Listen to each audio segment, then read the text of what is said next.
Bienvenue dans ce nouvel épisode du podcast Les météores et les serments. Vous vous apprêtez à plonger dans l'univers de la campagne Marchebranche pour son 10e épisode. Nous retrouvons nos Marchebranches sur la route de Boutelot, le village minier qui était la destination de départ de leur trio. Mais quelqu'un manque à l'appel. Après qu'ils aient réussi à sauver, plus ou moins, le Val d'Or et porter plus ou moins secours à Primesonge, Huit a décidé de quitter ses compagnons pour se mettre en quête de son mentor, l'homme qui l'a guidé sur la voie des Marchebranches. Mais son choix était-il le bon ? Quoi qu'il en soit, voilà Gaspard et Barnabé lancés sur les routes pour accomplir leur mission et délivrer à la druidesse Verveine une lettre venue de la lointaine Kerfeuillage. Bonne écoute!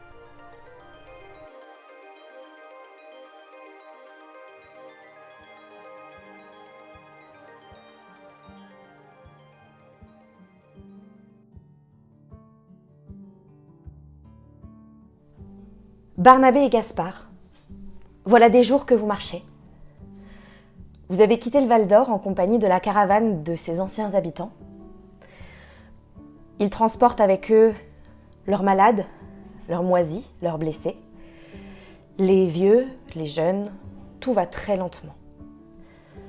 Vous mettez plus d'une journée et demie à rejoindre le grand chêne, qui se trouvait pas si loin et devant lequel vous étiez passé en arrivant dans le village. Avant de vraiment commencer, je vais vous demander à tous les deux de tirer un dé 100, s'il vous plaît. 79. Très bien. 72. Ok. Barnabé, tu marchais devant, tu marchais en tête pour ouvrir la marche et tu es arrivé le premier à l'endroit exact. Tu as retrouvé le même décor. Cette immense chaîne, tellement grand que pour en faire le tour avec les bras, il faudrait être au moins une dizaine de personnes adultes, de personnes de taille humaine adultes. Dans ses branches, toujours accrochés des tissus, des rubans. Et à son pied, un piquet, un panneau, qui indique vers l'est, Val d'Or, et vers l'ouest, Kerfeuillage. Tu ne comprends pas pourquoi Victoire et Iatus vous ont dit que c'était à partir de cet endroit-là que vos chemins allaient se séparer et que c'est là que vous alliez prendre un autre chemin pour atteindre Boutelot. Car on le rappelle, Boutelot a toujours été votre objectif, Val d'Or n'était qu'un détour. Boutelot, vous y allez parce que vous avez une mission à y accomplir. Vous devez remettre une lettre. Remettre une lettre à Verveine, la druidesse de ce village. Cette lettre vous avait été remise par une certaine Merlenuit, chef du village que vous avez visité avant d'arriver à Val d'Or, Kerfeuillage. Pendant que tu observes ce chêne, l'air un peu circonspect, tu entends arriver derrière toi Gaspard, accompagné de Victoire et de Iatus. Bon bah voilà, c'est là qu'on va se séparer, hein ?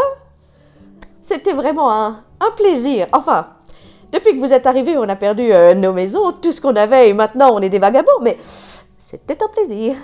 Plaisir partagé, Victor. Victoire, on a dit pas de mauvais esprit, ça suffit. Iatus est perché sur l'épaule de Victoire. On rappelle que Iatus est un rat, intelligent, mais de taille rat. Donc ça va plus vite s'il marche pas et qu'il est sur l'épaule de Victoire. Oui, bon d'accord, Iatus, mais je ne fais qu'énoncer des faits, hein, c'est juste, les faits sont dits, c'est tout. Hein. Victoire, bon, d'accord. Moi, j'ai perdu un compagnon aussi, vous savez, alors bon. Puis on parlera pas du fait que vous avez abandonné des gens dans des égouts. Mais bon. Plaisir partagé surtout. Elle fait une moue et elle fait mine de boire à sa gourde. Bah c'est bon, on y va. Vous deviez pas nous indiquer le chemin pour aller à Boutelot ? Bah il est là. Regardez. Vers la porte Manchotte, là Absolument pas, regardez le chêne. Le Oui. chêne. Et vous regardez le chêne et vous voyez que le chêne n'a pas changé, mais le panneau à son pied possède un 3e encart qui indique le nord. Boutelot. Et si vous vous décalez légèrement du chêne, vous verrez qu'un chemin apparaît presque au pied du chêne pour aller vers le nord. Ah, depuis tout ce temps, on n'a pas regardé derrière l'arbre. Non, c'est pas tout à fait ça. C'est plus que... Comment dire? C'est plus que vous n'étiez pas apte à le voir. Pas apte? Disons que ce chemin n'était connu que de nous seuls. Et quand on ne connaît pas son existence, on ne peut pas le voir. Ah, ok. C'est notre chemin. C'est bien pratique, ça. Avez-vous entendu parler de l'égrégore, très cher? Ah oui, je connais, oui, je connais. Oui. Et ben voilà, aussi appelé mur invisible du MJ. Waouh. Hiatus. C'est une langue que je ne comprends pas. J'ai vu ça dans un bouquin un jour, bref. Écoutez, j'étais vraiment ravie. Je suis encore une fois navrée pour votre compagnon. Hein. C'est bien triste qu'il ait décidé de faire la route de son côté tout seul, mais peut-être le reverrons-nous un jour. Je ne sais pas, c'est son choix, il est parti. C'est comme ça. Mais vous le savez, les gens qui sont faits pour être ensemble finissent toujours par se retrouver.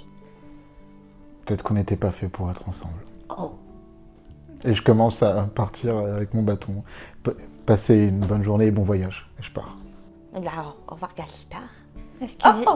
Excusez-le, il est encore un peu chamboulé par tout ce qui s'est passé. En tout cas, merci pour tout. Et puis, bon courage pour votre voyage. Merci. Nous ferons une première halte à Kerfeuillage. Si jamais d'aventure certains d'entre nous restent là-bas, nous serons ravis de vous y voir quand vous aurez fini votre mission et que vous y retournerez. Allez, je déteste les adieux larmoyants. De toute façon, je vous aimais pas. Allez.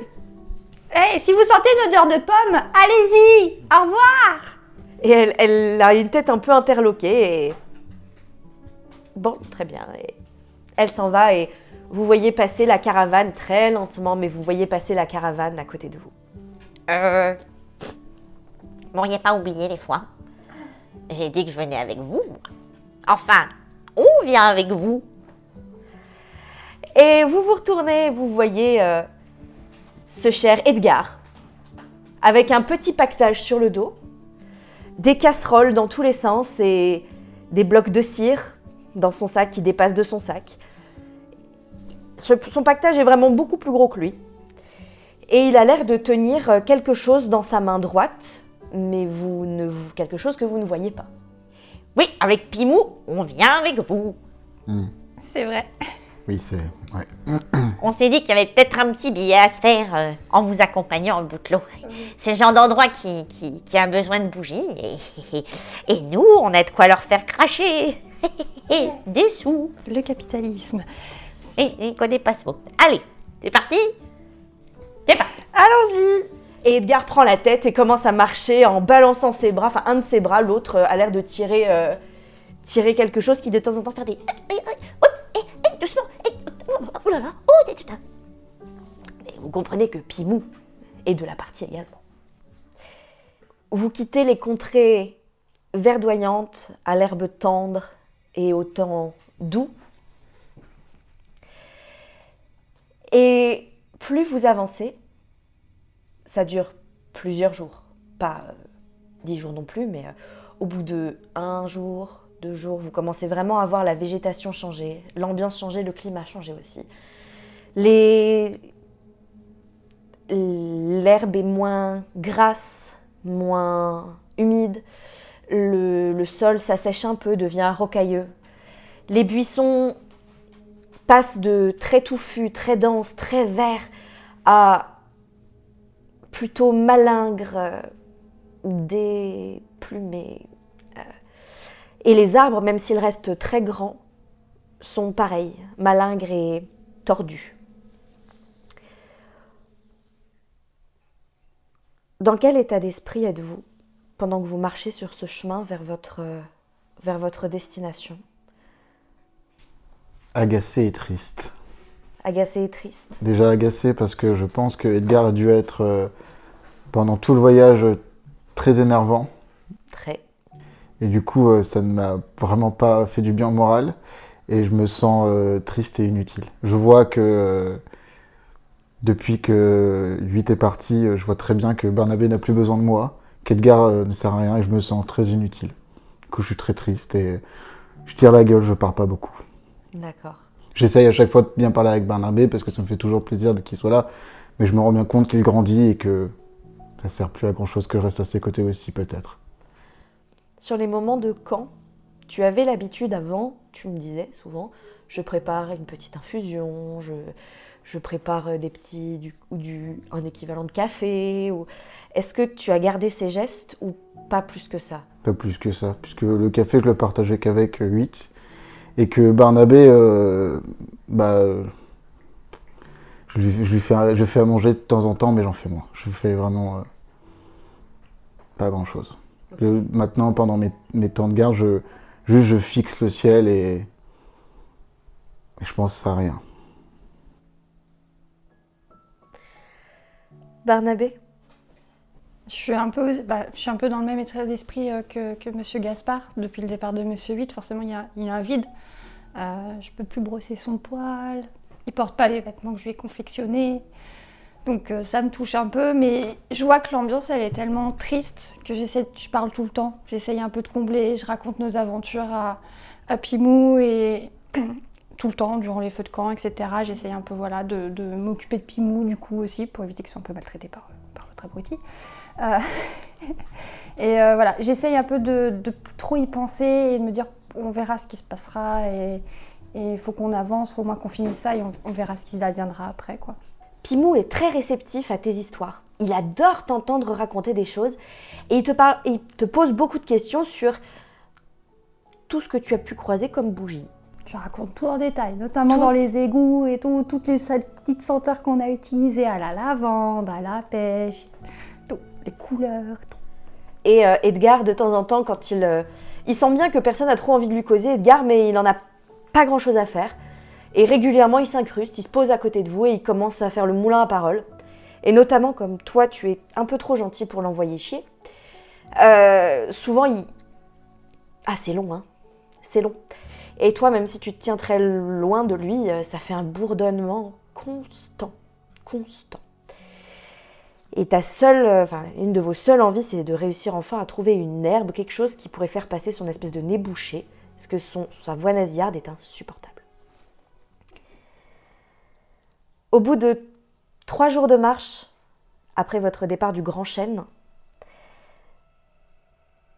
vous arrivez aux abords d'une forêt. Elle est vraiment dans la veine de ce que je vous ai décrit, mais pire. Elle est très dense, très sombre. Les arbres n'ont pas beaucoup de feuilles. Et si vous tendez l'oreille, vous entendez des bruits, mais pas des bruits d'animaux, pas des bruits d'animaux ordinaires. Pas de chants d'oiseaux, pas de coassement de grenouilles ou de crapauds, pas de cris de renards ou de pas de trot de chevreuils. Vous entendez plutôt des râles, des hurlements, des branches qui craquent. Et plus vous montez vers le nord, plus le chemin devient pentu et le dénivelé important, et plus la brume envahit tout votre champ de vision.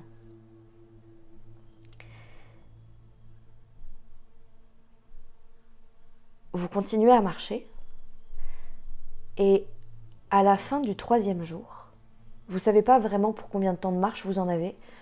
On vous a dit 2, 3, 5, ça dépend de votre allure, mais vous n'avez pas de repère, ce chemin n'étant pas cartographié. À la fin du 3e jour, vous longez toujours cette forêt, votre chemin ne rentre jamais dans la forêt. Il la contourne. Et au bout du 3e jour, quand la lumière, qui était déjà faible, décroît encore plus, vous vous rendez compte que vous n'entendez plus rien.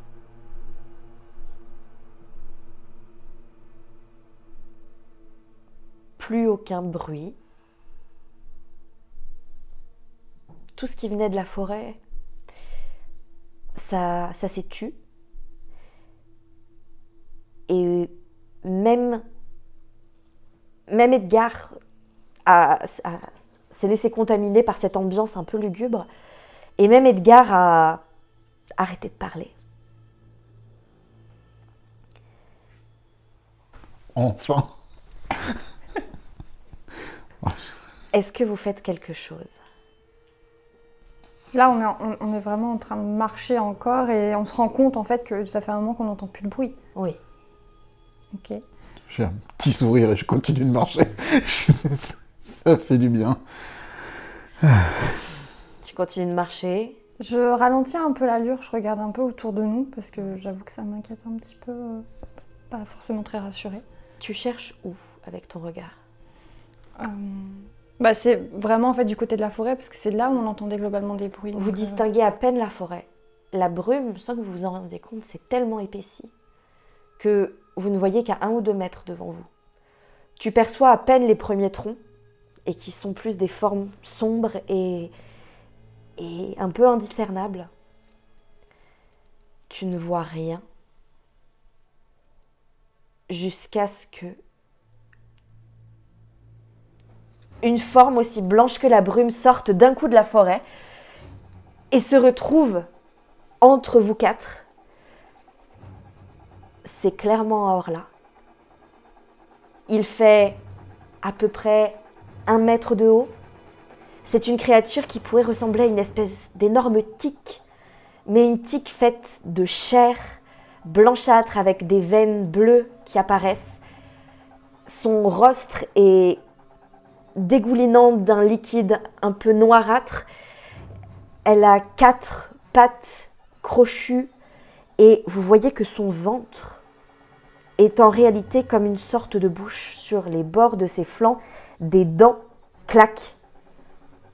Elle se dresse sur ses 4 pattes et fait un saut vers toi, comme pour essayer de te mordre avec son ventre et de t'attraper. Ok, j'entre en mode faire peur. Tu entres en mode faire peur? Oui. Ok. La bête a un instant de recul. Elle recule sur ses 2 pattes arrière, reste debout. Debout, elle doit bien faire quasiment 1,80 m de haut quand elle est dépliée. Et elle recule et elle se jette vers Edgar.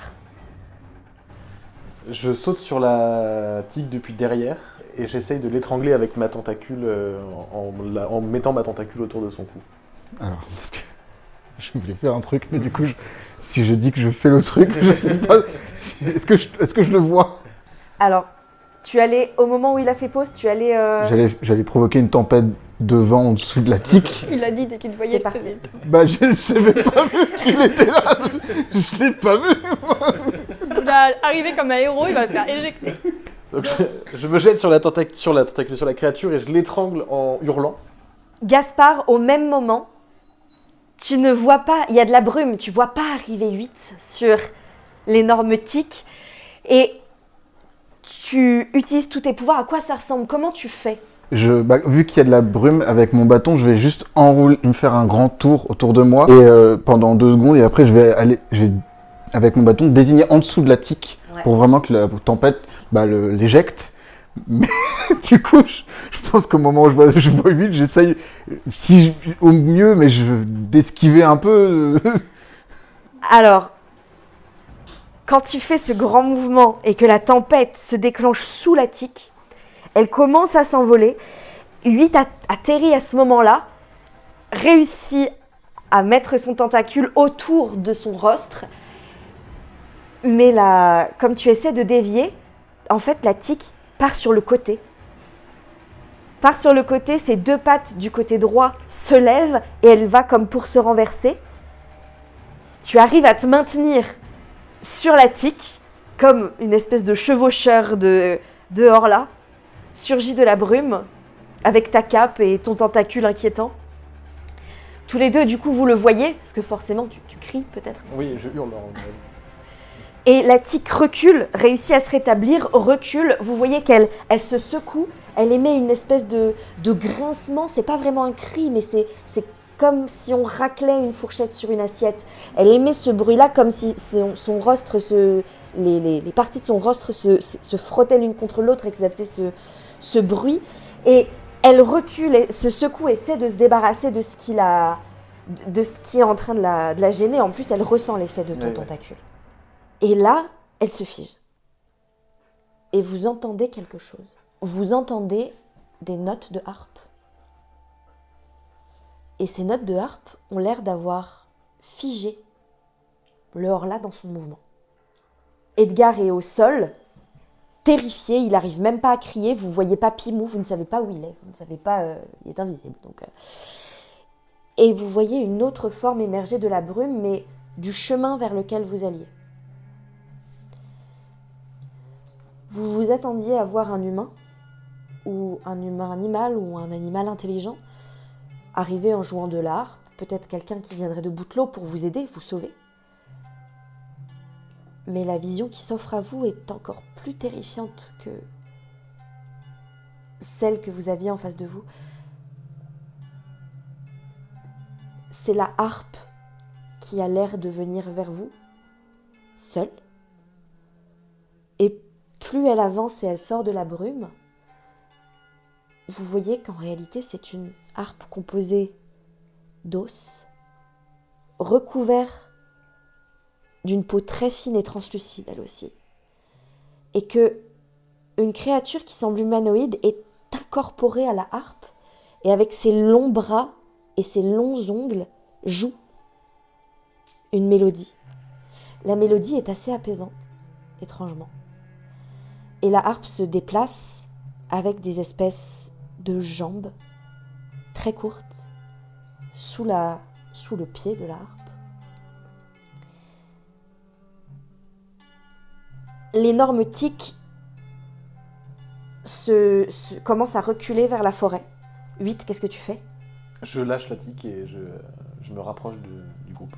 Plutôt bonne idée, parce que la tique recule vers la forêt et, sans demander son reste, tourne le dos et s'enfuit.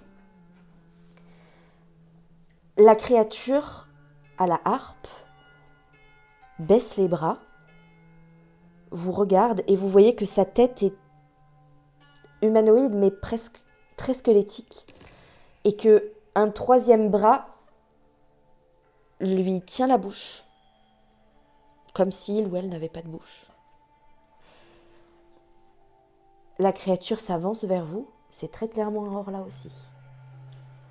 Je vais commencer à enchanter mon bâton pour que ça fasse de la lumière. Je vais mettre je pense avoir un peu de poudre sur moi pour que ça crée une grosse lumière et en direction du Horla.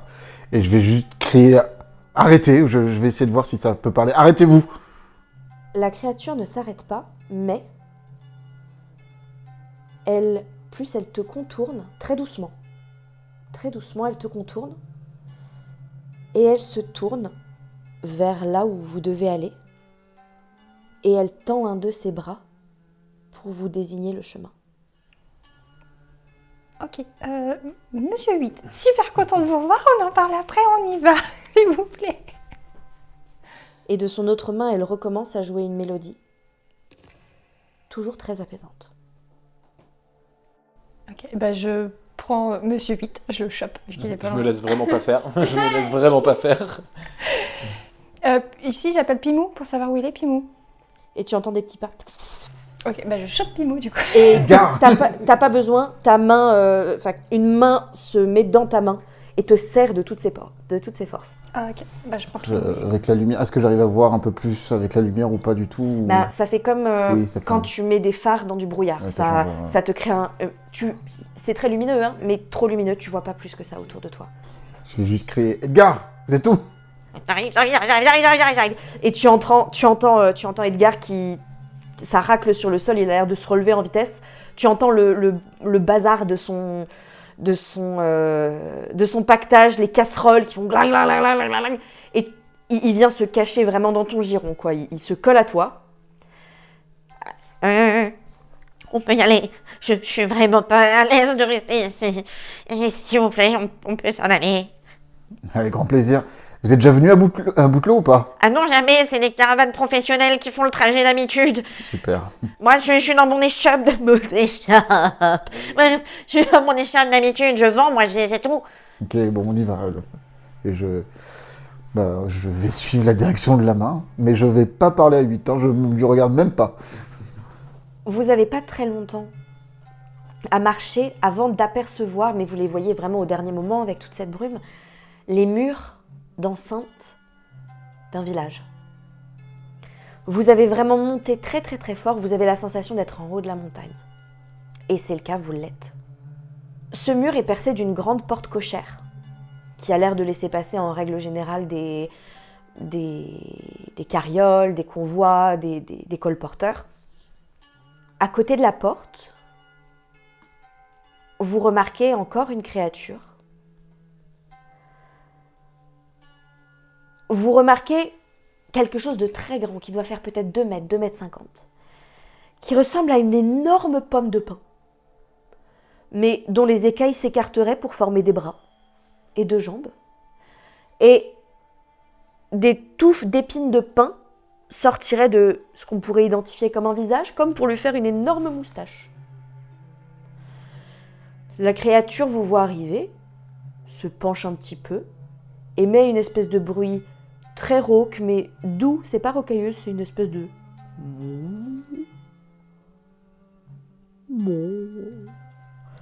Et elle se redresse, et elle vous désigne la porte.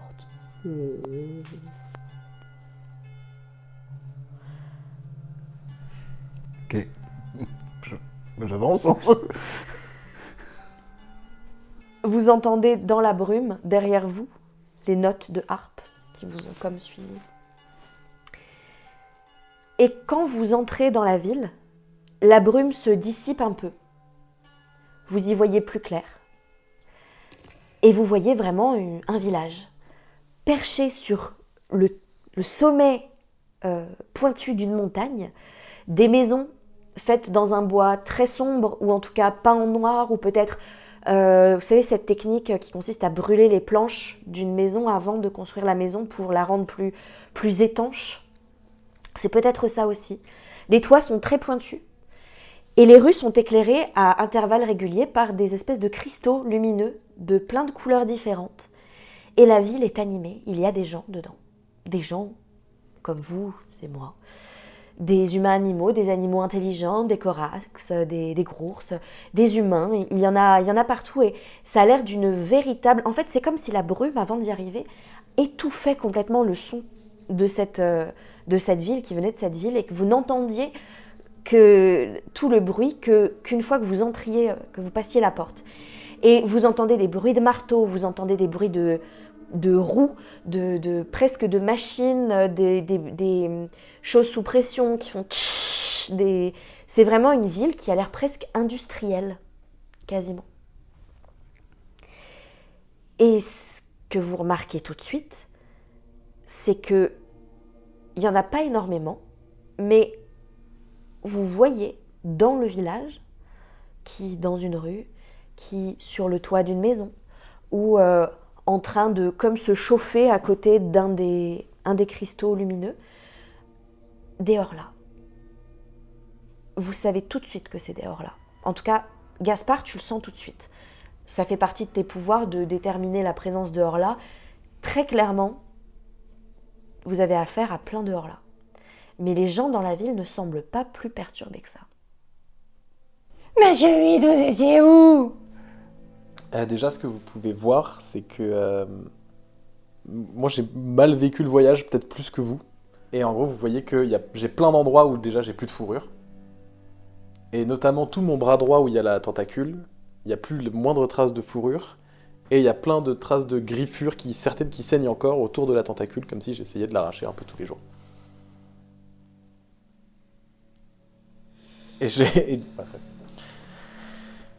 Vous m'avez manqué. Je me précipite sur Monsieur 8 et je serre très fort. Cette fois-ci, j'accepte la collade. Bien. Je passe même ma main valide dans ton dos. Mais vous avez trouvé le monsieur, le maître, ou c'est pour ça que vous êtes revenu? Il est où? Il reviendra pas. Quoi? Ouais, on le verra pas.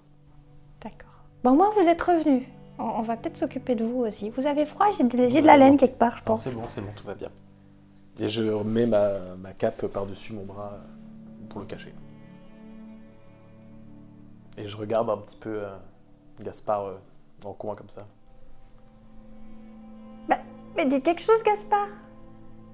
Bonjour. Non mais... Je suis désolé de vous avoir laissé. Mais c'est pas grave, il est revenu. Oui, oui, il est revenu. Et qu'est-ce que tu faisais là, du coup? Bah, je vous ai suivi dès le départ. Ah, ok. Bah, super. J'ai vraiment l'impression qu'il y avait deux papas qui s'engueulent.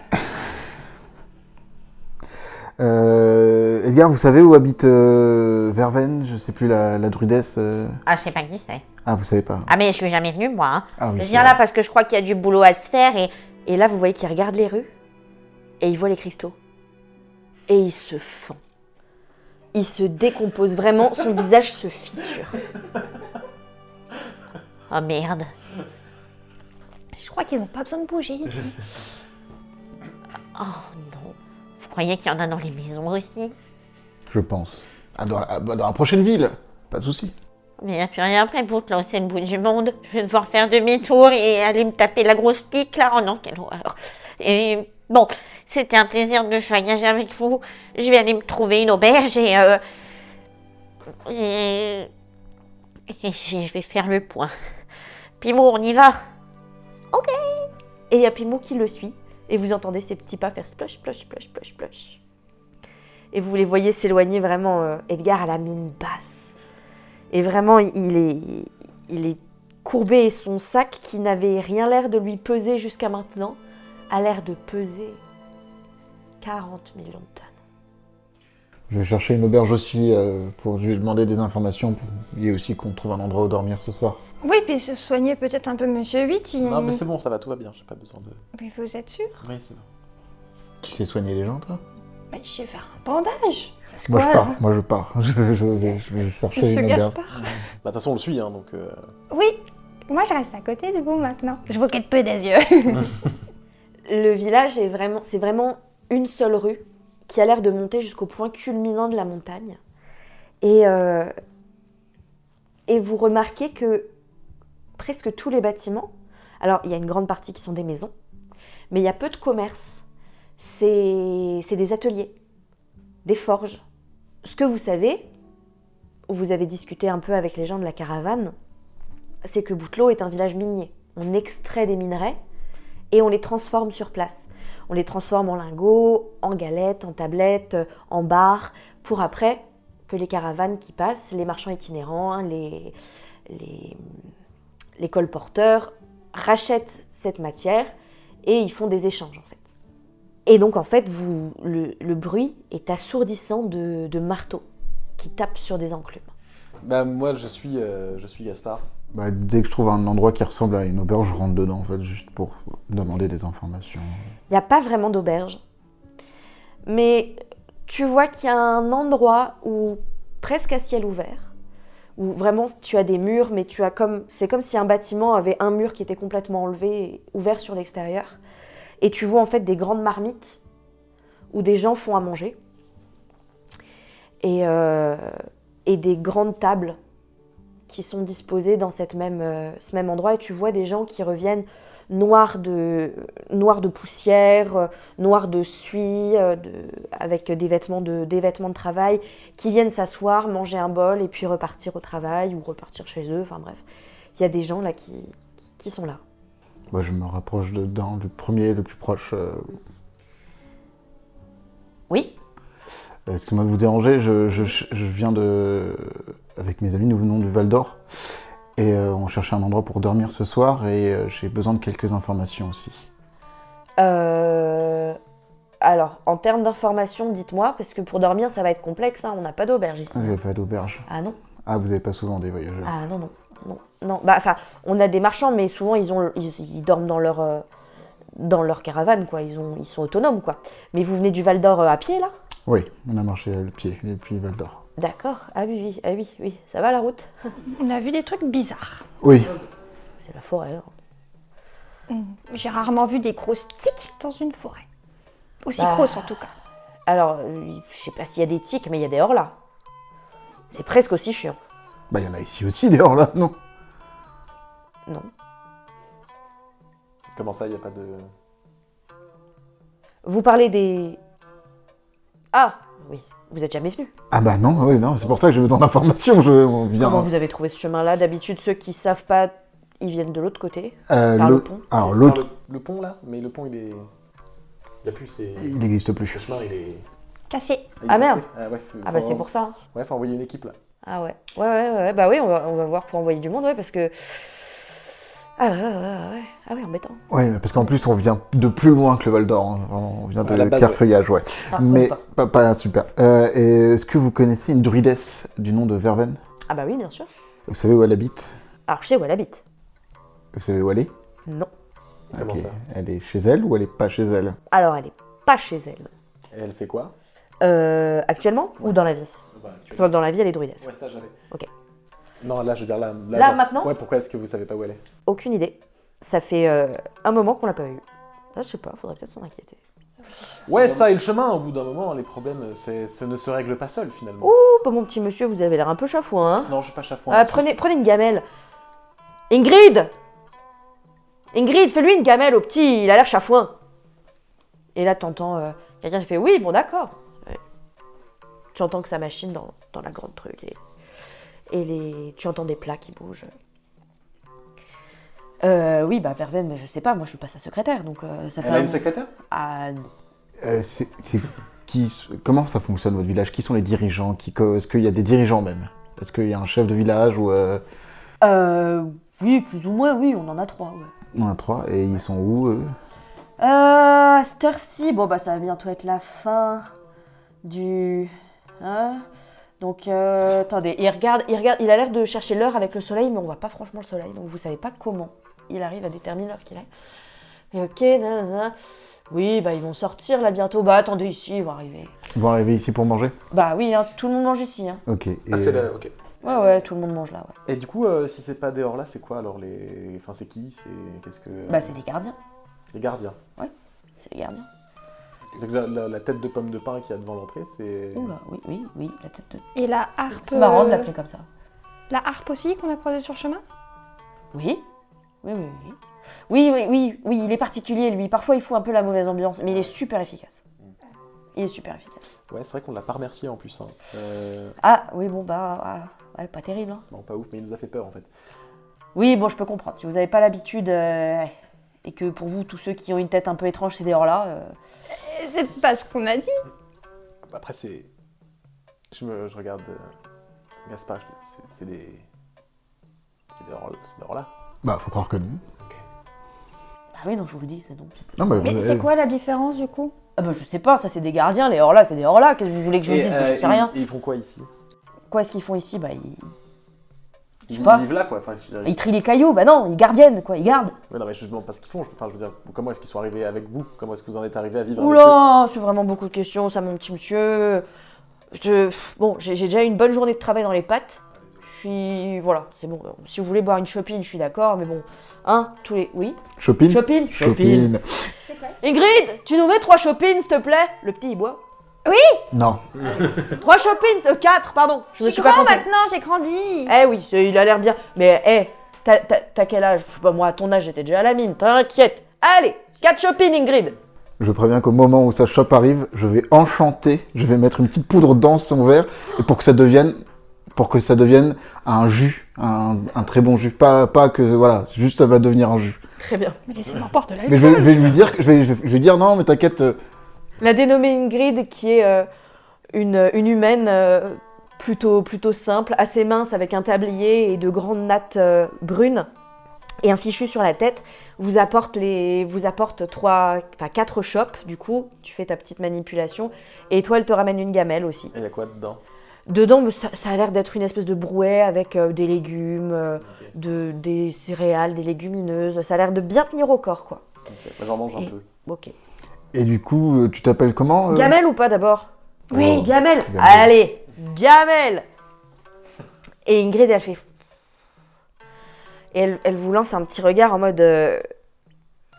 vous êtes vraiment collé à la table du tonton chiant, mais d'accord. C'est bien ce que je me disais. Et elle va chercher 2 gamelles.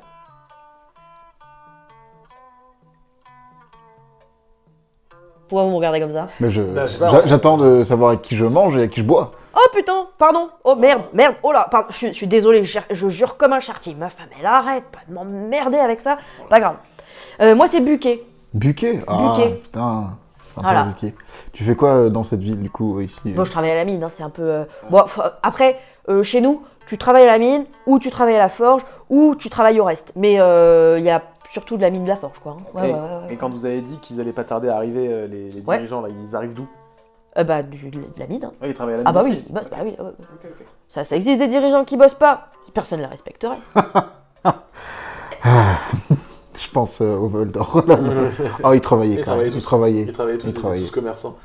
Ils s'appellent comment ces dirigeants, du coup Il y en a 3. Après, c'est pas des dirigeants, ils ont pas un petit chapeau et machin. C'est plus que, par la force des choses, ils sont plus compétents que d'autres sur certains trucs. Du coup, bon, on les écoute, quoi.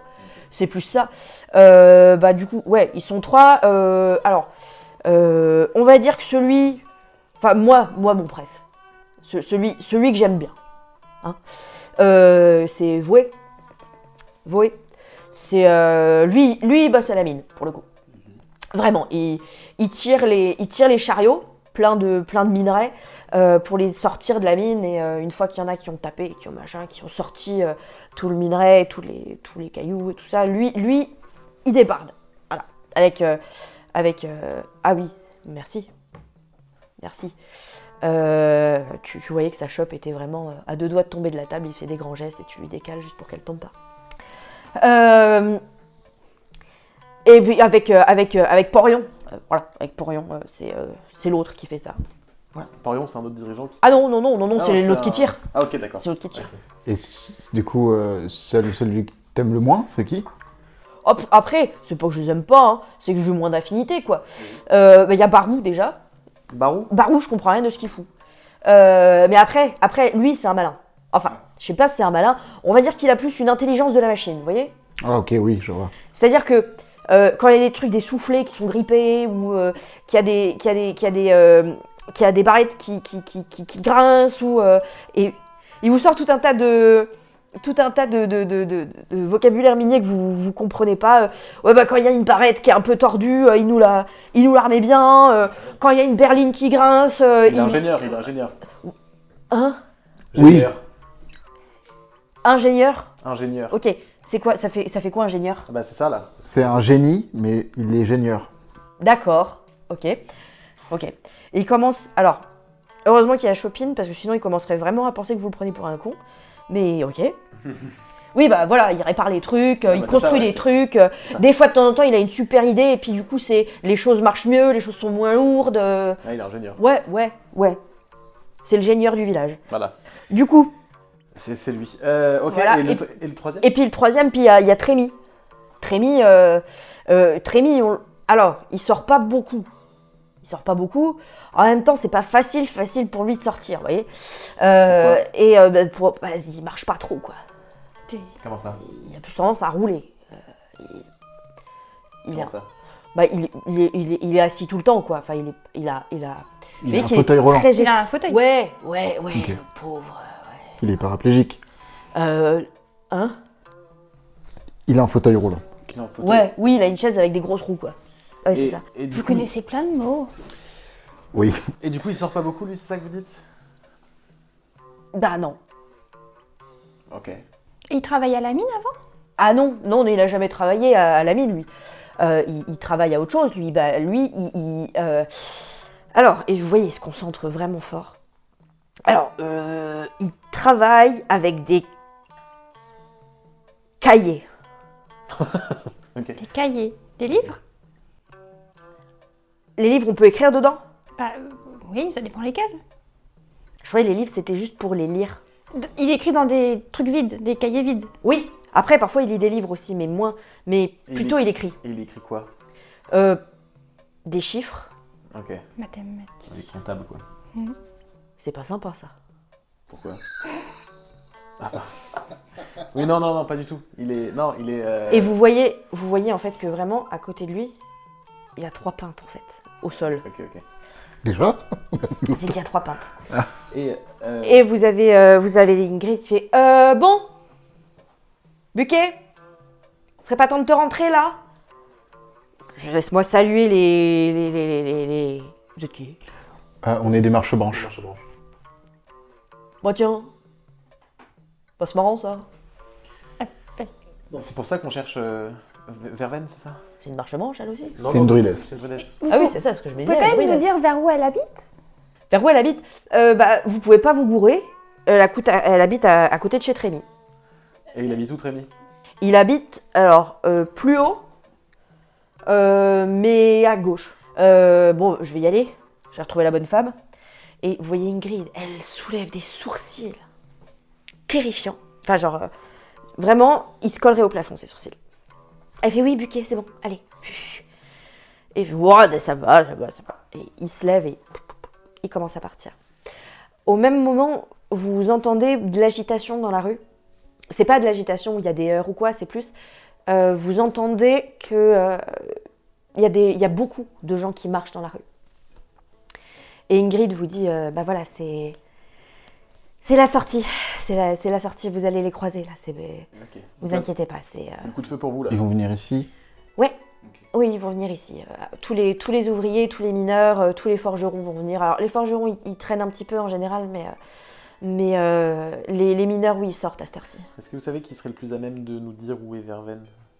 Bah, faut demander à un des trois. Hein. Ouais, peu importe lequel, ils sont... Bah, écoutez, en fait, ils travaillent vraiment tous ensemble, mais ils sont pas toujours au courant de tout ce qui... C'est pas des... Enfin, je sais pas, c'est pas... Oui. Mais oui, ils sauront vous renseigner. En général, quand il y a un problème, c'est eux qu'on va voir, quoi. Après, il y a rarement des problèmes, quoi. Merci pour... Merci. Mais pas de souci. Mais mangez, je vous en prie, attendez tranquillement, installez-vous. Ça Et puis... coûte de l'argent Ah non. Ok, ça marche. Je vous reprends une deuxième chopine, s'il vous plaît. Ah d'accord, faites plaisir. Merci beaucoup. Puis il y a un gros tonneau pareil en bois sombre qu'elle tire dessus. Le vocabulaire minier ça va, mais alors le vocabulaire de tonneau, rien du tout. Elle te recèle une chopine. Effectivement, vous entendez les gens qui arrivent, des hommes, des femmes, des humains animaux, des humains, des animaux. Il y a vraiment des animaux intelligents. Il y a vraiment énormément de gens, une grande diversité de gens qui arrivent. Ils ont comme point commun juste qu'ils sont tous en habit de travail et qui sont pleins de poussière. Vous voyez qu'à côté de l'endroit où vous êtes en train de manger, il y a comme une espèce de grand baquet. On dirait presque une grande auge pour les animaux, mais c'est un peu surélevé. Il y a des endroits très hauts, il y a des endroits un peu plus bas pour toutes les tailles de créatures. Et vous voyez qu'ils se passent tous un coup le visage à l'eau, les mains. Vous voyez clairement Buquet, il ne l'avait pas fait. Hein. Maintenant que vous les voyez tous faire et que vous voyez la gueule de Buquet, vous êtes en mode « Ah oui, d'accord, bon, très bien. » Vous êtes vraiment tombé sur le fou du bus. Et puis genre, s'il bosse, pourquoi il était là? Alors que tous les autres sont encore là. Mais... Et ils commencent tous à s'installer aux tables. Alors il y a des gens qui vous regardent, mais ils ne sont pas non plus... Ils s'occupent de leurs affaires, quoi. Ils sont pas... Vous avez un petit regard en mode « Tiens, c'est marrant, ça. » Il y en a 2-3 qui checkent ton bâton et qui sont en mode... Un petit prout de bouche admiratif. Comme ça. Ah, je sais, c'est pas moi. Et vous voyez rien parce que vous n'êtes pas à même de reconnaître qui que ce soit. Bah, je vais voir Ingrid, je fais c'est lesquels, c'est qui qu'on doit voir. Alors, là, vous aurez que Voué. Il est là, il arrive. Et vous voyez une espèce de grand humain cheval, tout noir, avec c'est entre des cheveux et des crins, une crinière, blond très clair, ramené en natte très très serré, assez long. Et il est assez imposant, il a un œil qui est tout blanc avec une cicatrice qui lui barre l'œil. C'est trop stylé, quoi. Quand tu dis humain cheval, est-ce que tu dis centaure ou tu vois genre BoJack Horseman? BoJack Horseman. Ok.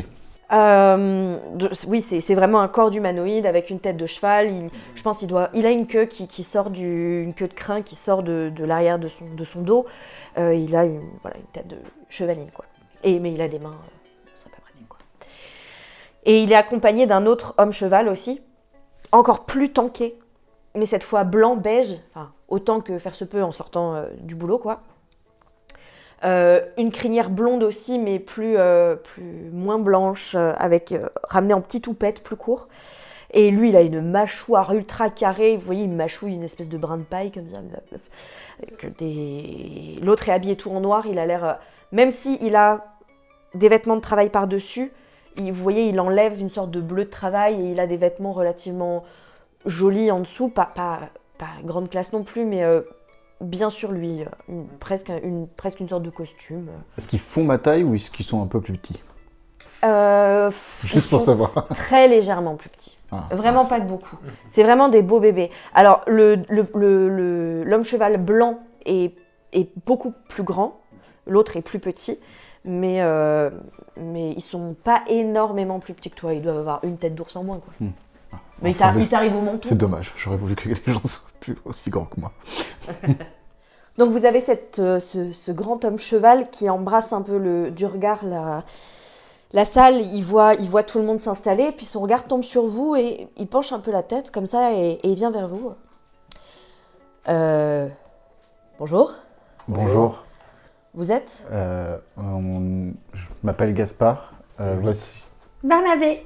Et on est Marchebranche et on vient de Val d'Or, plus précisément de Carfeuillage, parce qu'on est là pour déposer une lettre à la druidesse Verveine. Ah, ok. Oui, on a cru comprendre que... On ne sait pas où aller, du coup. Effectivement. Vous voyez qu'il réfléchit, il est un peu emmerdé. Bon, ok. Il y avait des gens qui s'étaient installés à côté de vous sans faire trop attention à vous. Il leur tapote sur l'épaule et leur demande de partir. Et il fait signe à son acolyte de vous rejoindre. Est-ce que tu pourrais aller chercher Trémy et Barou, s'il te plaît? Pas de souci, j'y vais. Je me suis pas présentée, je m'appelle Voué. Et voici Porion, mon compagnon. Vas-y, et rejoins-nous, s'il te plaît. Et le cheval, l'autre homme cheval s'en va. Donc vous êtes là parce que vous avez besoin de voir Verveine, c'est ça? Ouais, on a une lettre à lui donner. D'accord. Alors, en effet, Verveine est portée disparue, on va dire, depuis plusieurs jours. On ne sait pas vraiment où elle est. Ça arrive souvent des disparitions dans... Ah non, pas franchement. Ça arrive pas franchement parce que déjà, il n'y a pas grand monde qui sort de l'enceinte du village. Bon, il y avait que Verveine, en fait, qui sortait du village. Vous savez à peu près où est-ce qu'elle se dirige ou... J'en sais pas plus que ça. Je sais qu'elle a l'habitude d'aller dans la forêt. Ok. Attendez, mes collègues vont... Enfin, on va en parler ensemble. Et assez rapidement, vous voyez donc le grand cheval blanc revenir avec deux personnes. Vous avez une espèce de grand homme lézard, on dirait presque un dragon, qui est installé avec les écailles très jaunes, avec le bout de ses écailles noires.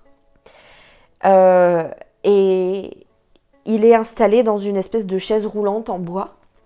Il a un pull très coquet, qui a l'air très confort, vert, une petite couverture sur les genoux et accroché à sa chaise roulante une sacoche remplie de livres et de cahiers, et vous voyez des plumes qui dépassent. C'est Porion, donc le grand cheval, qui pousse la chaise, parce que vous voyez que clairement la ville n'est pas pensée pour les PMR, quoi. C'est très en côte, le sol est plutôt gravier, petits cailloux, chemin, quoi. C'est pas pavé. Et en plus, c'est très pentu, quoi. Donc, c'est vraiment un coup à partir directement vers Val d'Or, quoi. Donc, c'est lui qui amène et qui installe la chaise roulante à votre niveau.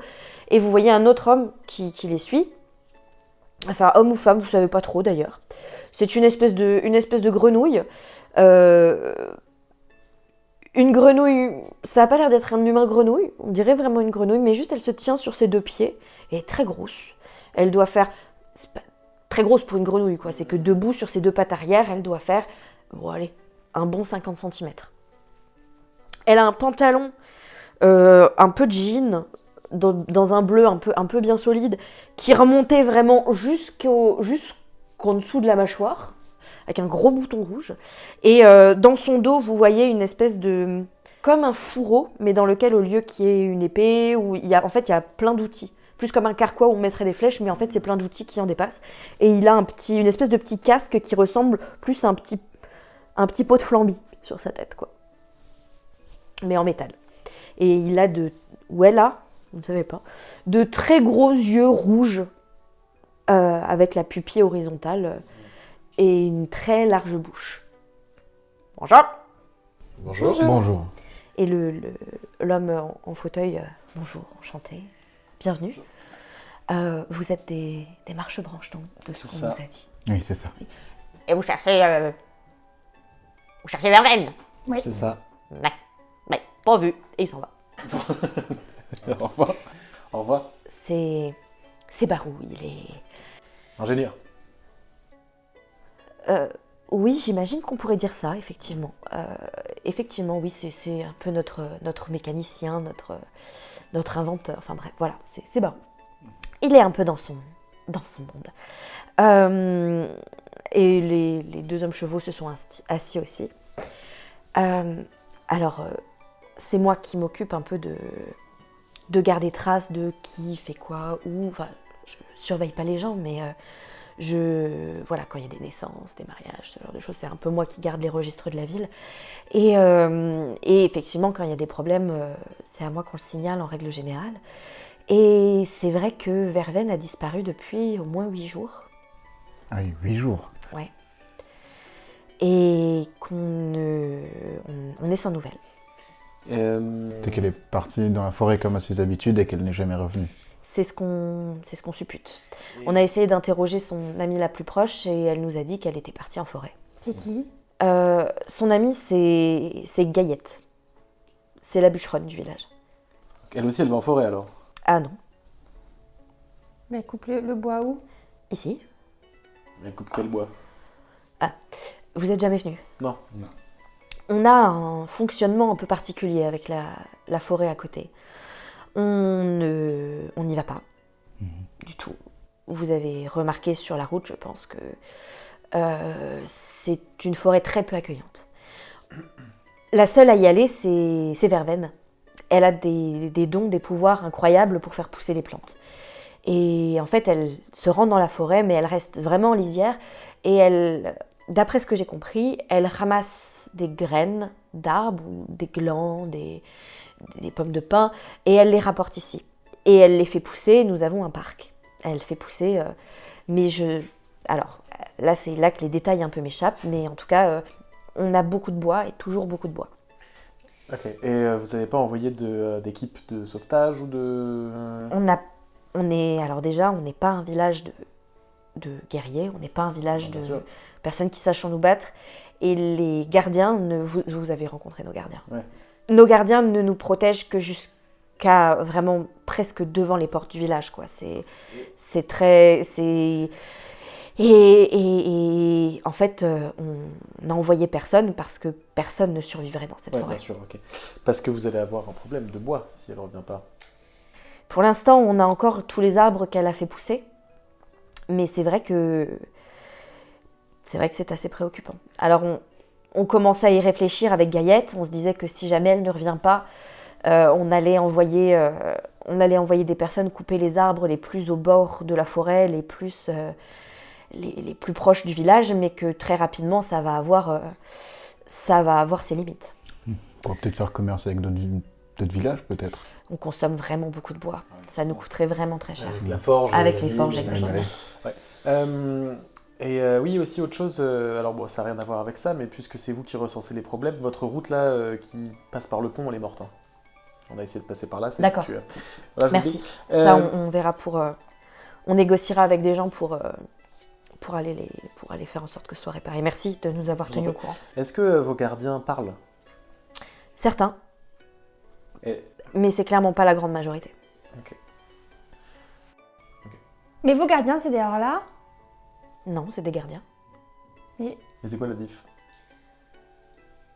C'est des gardiens. Et vous voyez que il se retient un petit peu de parler et que l'homme cheval noir souffle un peu des naseaux. L'air de dire tout au bijou sur les questions, tu vois.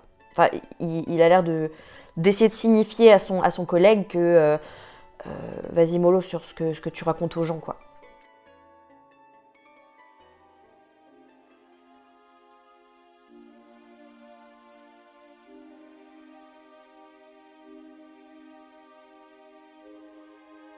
Merci à tous et à toutes d'avoir écouté cet épisode. Si vous avez aimé ce voyage, n'hésitez pas à nous rejoindre sur nos réseaux sociaux et à nous mettre de jolies étoiles ou de jolis pouces, bref une jolie note sur votre application d'écoute. Si vous souhaitez nous soutenir, vous pouvez aussi nous rejoindre sur notre Patreon. Prenez soin de vous. Nous, on vous dit au revoir, jusqu'au prochain passage des météores.